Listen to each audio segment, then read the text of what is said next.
Presiding Officer, our 2020 updated climate change plan, it contained over 200 policies and proposals to drive down emissions, and since then our focus has been on delivering this at pace.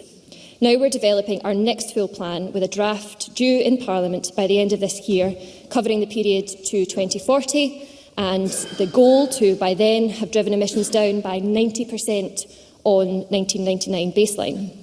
There's no denying, Presiding Officer, that achieving this target and all of our annual targets up to that point will be extremely challenging. The targets that this Parliament set, they are rightly ambitious, and we will have to collaborate if we are to meet them. But amid the challenge, there is undoubtedly social and economic opportunity. Our next climate change plan will fully embrace this opportunity to transform our country for the better. For example, we will enhance our energy security and economic resilience by investing in renewable energy. We will insulate our homes to reduce energy consumption. We will tackle fuel poverty and create jobs across the country. And we will make public and active transport more accessible to reduce car use and improve air quality, with all the benefits that in particular brings to public health. And I look forward to updating this chamber as we develop those policies, and of course to working with members across government and right across the Parliament. And I will do that in particular as part of the Climate Change Plan Action Group, which I chair, which has representatives of every party of this Parliament on it. Now, Presiding Officer, as a former Environment Minister, I intimately understand the critical role that our environment must play in the transition to net zero. The twin crises of biodiversity loss and climate change, they are intrinsically linked, and our forthcoming land use and agriculture just transition plan will help ensure that we make the changes needed while providing assurance for workers and communities who will be touched by the transition in this sector. In order to achieve a nature-positive net zero Scotland, we know that our land and sea will need to balance competing demands. On land, farmers and land managers must be empowered to lead the change to sustainable and regenerative practices.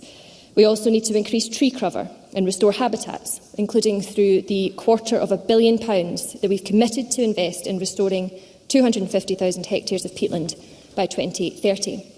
We've made significant commitments to protect and restore biodiversity, and through our new Scottish Biodiversity Strategy, we will act to reverse biodiversity loss by 2045, and will introduce begin the process to introduce at least one new national park over this Parliament.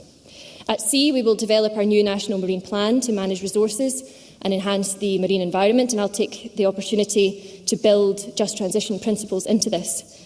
We'll continue to implement our future fisheries management strategy and use our forthcoming aquaculture vision to support marine sectors to transition to net zero, and I will work with coastal and island communities and our fishing sector as we develop marine protection.